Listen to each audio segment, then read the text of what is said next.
Profesor Datuk Dr. Muhammad Ridwan Osman, Pengurusi Majlis Syura Kebangsaan, dan timbalannya, Profesor Dr. Syahrudin Badruddin, Saudara Presiden, Saudara Ahmad Azam, dan seluruh jajaran kepimpinan wadah, pengurusi muktamar, Saudara Halimi Abdul Hamid, para tetamu undangan dan hadirin hadirat sekalian. Pada masa-masa lalu, ucapan saya disebut amanat pimpinan. Kali ini disebut sambutan. Sambutan pun sambutanlah. Sesuai dengan namanya, saya sambutlah kehadiran hadirin sekalian ke Muktamar Nasional ke-10. Muktamar Nasional yang menghantarkan kita memasuki dekad kedua dalam pembabakan sejarah wadah sebagai gerakan pencerdasan dan pencerahan. Hari ini kita merakamkan suatu kesaksian bahwa wadah tercinta ini telah mencipta prestasi yang cukup bererti, khususnya dalam konteks daerah lingkaran dakwah yang lebih luas dan inklusif. Dengan semangat rahmatan lil alamin, kita rentasi sempadan kaum, kita lintasi batasan agama. Komunikasi dan dialog dengan masyarakat bukan Islam sedang memasuki tahap yang lebih intensif dan ekstensif. Memang kita adalah umat ukhrijat linnas, umat yang ditampilkan untuk menyantuni warga kemanusiaan sejagat.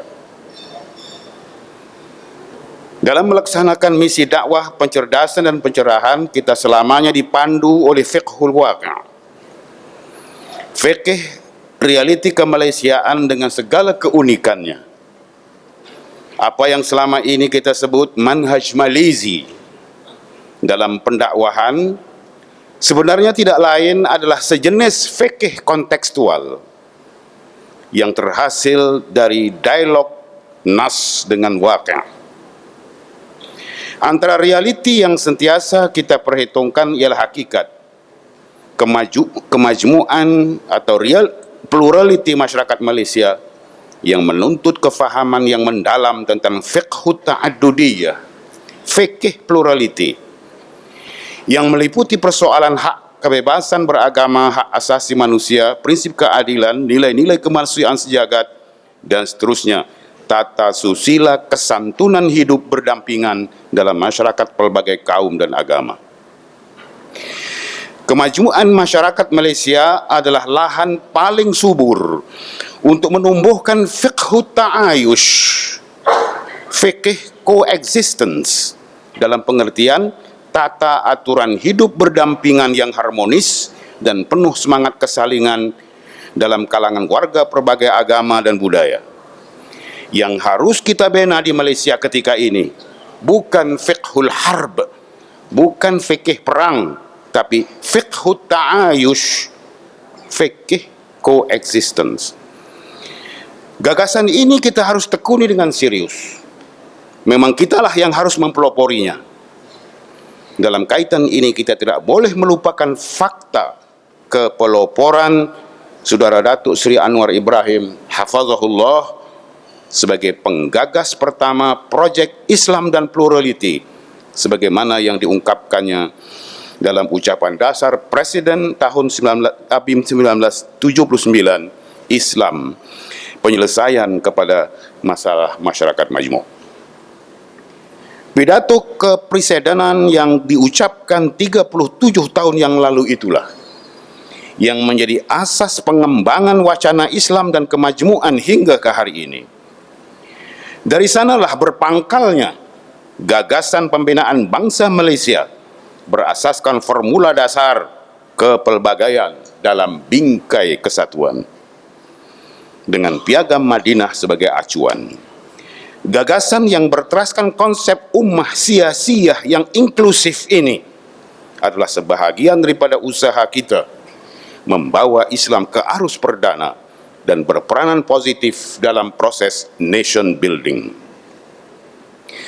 Bersama Datuk Seri Anwar, kita telah berusaha menyegarkan wacana maqasidus syariah di tengah umat.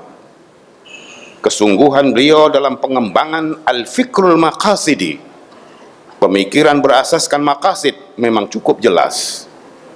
Dalam siri wacana jelajah maqasid, beliau banyak mempromosikan pemikiran maqasidi Syekh Muhammad At-Tahir Ibni Ashur, tokoh pembangkit kesadaran baru tentang kepentingan maqasid syariah pertengahan abad lalu.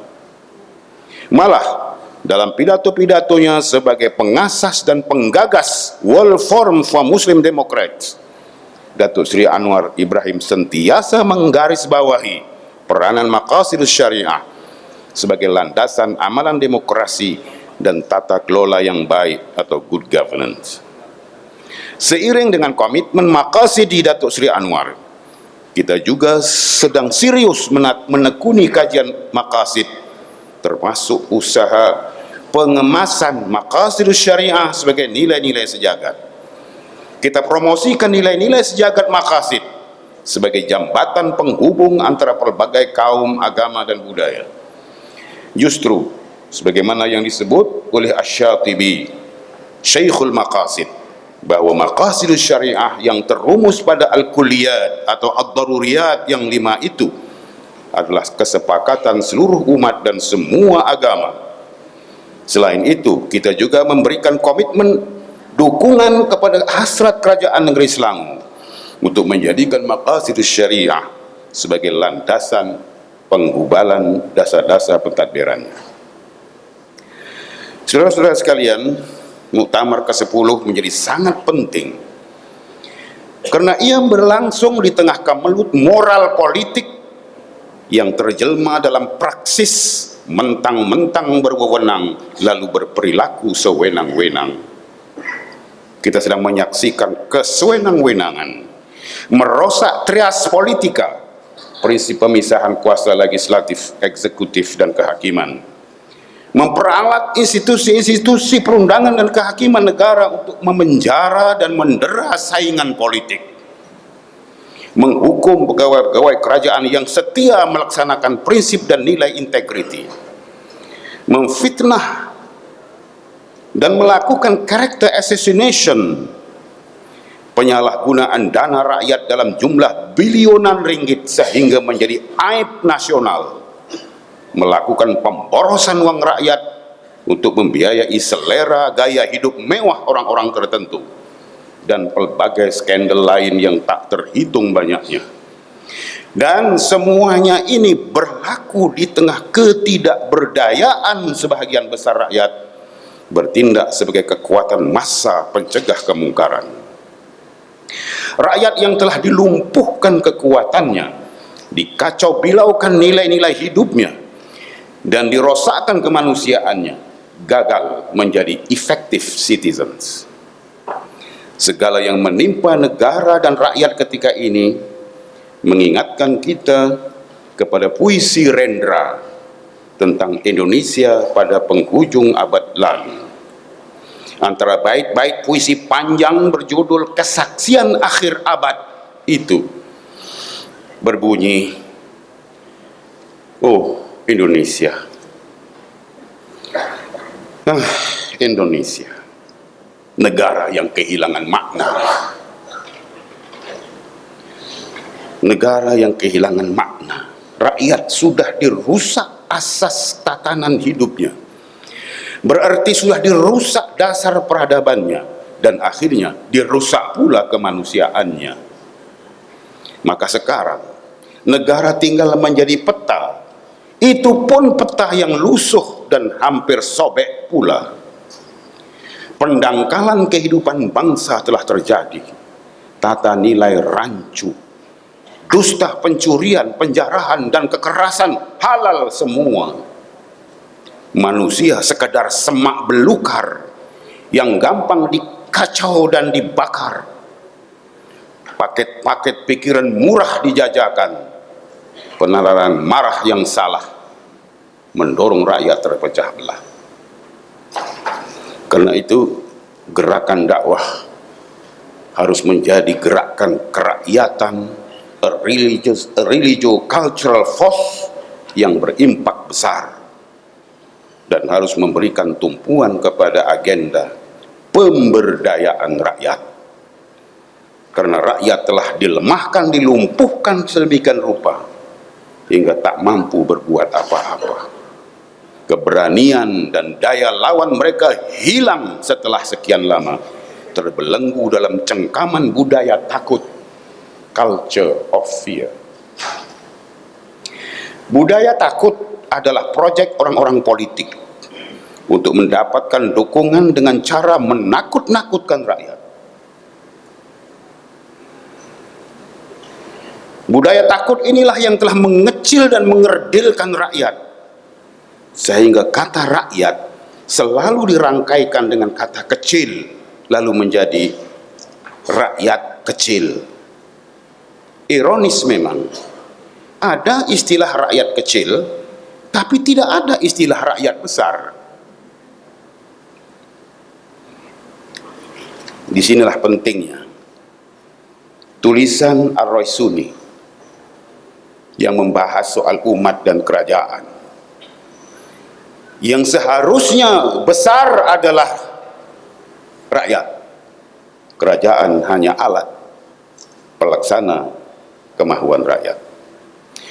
Untuk itu etos dan pembinaan etos dan watak bangsa harus diangkat menjadi agenda utama, dengan memugar nilai-nilai, terutama nilai asy-syaja'ah, keberanian, yang semakin pupus ditindih dan ditindas budaya takut. Tanpa keberanian tidak akan ada perubahan. Maklumat tentang kebobrokan yang berlaku, sebanyak mana dan selengkap manapun, tidak akan dapat merubah sikap rakyat selagi mereka masih terbelenggu dalam budaya takut. Demikianlah yang terjadi kepada rakyat Mesir zaman Musa alaihissalam. Mereka hadir beramai-ramai pada Yaumuz Zinah di lokasi perlawanan antara Musa alaihissalam dengan ahli-ahli sihir Fir'aun. Dan mereka menyaksikan dengan mata terbelalak kemenangan mutlak Musa, yang sekaligus membuktikan kebenaran kerasulannya. Tetapi mereka tetap tidak berani beriman karena takut kepada Fir'aun dan pendukung-pendukungnya. Budaya takut yang dibina oleh pemerintahan Fir'aun dan kesannya ke atas rakyat itulah yang disebut dalam Al-Quran, fama amana li Musa illa dzurriyyatun min qaumihi ala khaufin min Fir'aun wa mala'ihi. Tidak ada yang beriman kepada Musa selain keturunan dari kaumnya, dalam keadaan takut kepada Fir'aun dan para pemuka yang akan menyiksa mereka. Ala khaufin min Fir'auna wa mala'ihi. Begitulah hakikatnya. Kebenaran yang terbukti sedemikian jelas tidak dapat merubah sikap, tidak dapat mengalihkan dukungan dari Fir'aun kepada Musa alaihissalam semata-mata karena takut. Dhamir dan hati nurani mereka seolah-olah telah mati ditindas ketakutan. Karena itu gerakan pemberdayaan harus berpangkal dari perjuangan menghidupkan hati nurani umat dengan iman dan pencerahan. Al-Quran memberikan kita keyakinan bahwa hati yang mati boleh dihidupkan kembali. Awaman kana maitan fa ahyainahu wa ja'alna lahu nuran yamshi bihi finnas. Dan apakah orang yang hatinya sudah mati lalu kami hidupkan dan kami beri dia cahaya yang membuatnya dapat berjalan di tengah manusia. Optimisme bahwa hati yang mati boleh hidup kembali terungkap juga dalam bait-bait puisi Rendra seterusnya. Negara tak mungkin diutuhkan tanpa rakyatnya dimanusiakan, dan manusia tak mungkin menjadi manusia tanpa dihidupkan hati nuraninya. Hati nurani adalah hakim adil untuk diri kita sendiri.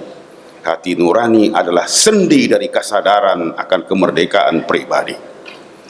Dengan puisi ini aku bersaksi bahwa hati nurani itu meski dibakar tak bisa menjadi abu. Hati nurani sentiasa bisa bersemi meski sudah ditebang putus di batang. Begitulah fitrah manusia, ciptaan Tuhan yang Maha Esa. Apabila Al-Quran menyebut waja'alna lahu nuran yamshi bihi finnas, dan kami beri dia cahaya yang membuatnya dapat berjalan di tengah manusia, maksudnya adalah pencerahan nur hidayah Qur'ani yang dengannya manusia dapat melihat segalanya dalam wajah dan hakikat sebenarnya. Manusia yang enlightened setelah mengalami pencerahan Qur'ani tidak akan tertipu dengan Fir'aun yang berwajah Musa atau Qarun yang berwajah Harun. Manusia yang enlightened tidak akan mengkhianati suara hati nuraninya sendiri. Mereka menyikapi dan melayani manusia mengikut martabat, kualiti dan posisi hakikinya. Mereka tidak akan melayani menteri sebagai selebriti yang didewa dan dipuja. Sebaliknya, sebagai pelaksana amanah rakyat yang harus diminta pertanggungjawabannya, termasuk akun pribadinya, min aina laka hadza, dari mana kau peroleh ini semua. Pertanggungjawaban seperti itulah yang dilakukan oleh Amirul Mukminin Umar bin Khattab radhiyallahu anhu ketika dituntut penjelasannya tentang bajunya yang berukuran melebihi ukuran baju orang lain. Sesuai dengan amalan kepimpinan yang telus, transparent leadership, beliau layani tuntutan tersebut dengan fakta dan data, nothing to hide, yang memuaskan semua, bahwa beliau tidak mengambil hak orang lain.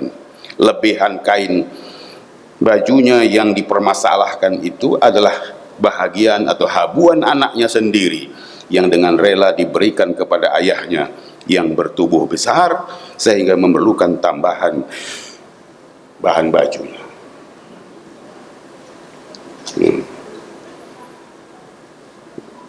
Ukuran baju saudara Kamin tentu tak sama dengan ukuran baju Syahrudin, sehingga perlu tambahan. Isunya cuma secepis kain. Isunya cuma secepis kain. Bukan duit berkampit-kampit. Tetapi secarik kain itu menjadi alasan untuk rakyat berkata, la sam'a wa la ta'ah. Tidak ada, tak mau dengar dan tak mau setia. Ia menentukan setia tidaknya rakyat kepada pemerintah karena ia menyangkut soal fundamental integriti kepemimpinan yang tidak boleh dikompromikan. Demikianlah suatu catatan abadi tentang ketulusan dan ketelusan pemimpin, tentang keberanian dan kebebasan umat, suatu kesaksian sejarah tentang daulat rakyat yang setianya bersyarat. Sejarah tersebut pada hakikatnya adalah sejarah kita juga sebagai umat. Sejarah yang terukir ketika umat memiliki hati nurani dan jiwa merdeka. Sudah saatnya umat ini dimerdekakan dari indoktrinasi fiqhul istibdad, fikih penindasan, dan dimanusiakan menerusi fiqhut taharrur, fikih pembebasan. Hanya dengan hati nurani yang hidup dan jiwa merdeka yang peka, rakyat mampu mencegah segala bentuk kezaliman dan kemungkaran, terutama rasuah yang kini kian membara. Perbuatan keji itu tampaknya tidak lagi dilakukan sendiri-sendiri dan sembunyi-sembunyi, tetapi sudah wujud gejala rasuah secara berjamaah.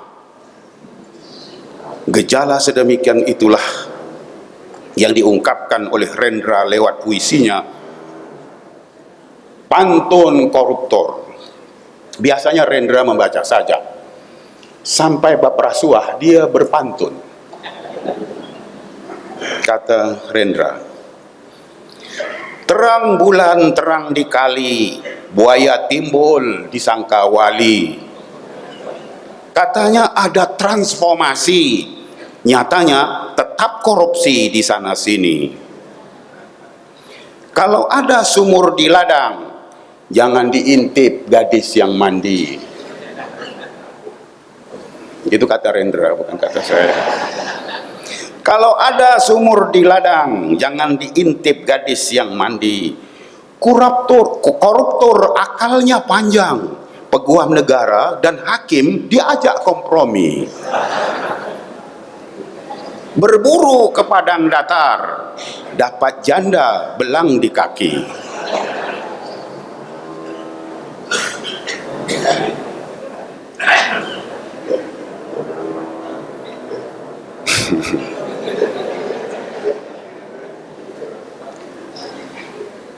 Berburu ke padang datar, dapat janda belang di kaki. Koruptor terbang bersiar-siar, uang rakyat dibawa lari. Berakit-rakit ke hulu, berenangnya kapan-kapan. Kapan-kapan artinya bila-bila. Berakit-rakit ke hulu, berenangnya kapan-kapan. Pencuri kecil diburu melulu, perompak besar dimuliakan. Kura-kura dalam perahu, buaya darat di dalam sedan. Ada pemimpin tak boleh ditiru, korupsinya gila-gilaan. Si tukang riba disebut lintah darat, si hidung belang disebut buaya darat. Pedagang banyak hutang, itulah korporat. Mereka yang berhutang, yang bayar lah kok rakyat. Aduh, cantiknya si janda kembang, sedap menyanyi si jali-jali. Hujan emas di rantau orang, banjir hutang di negeri.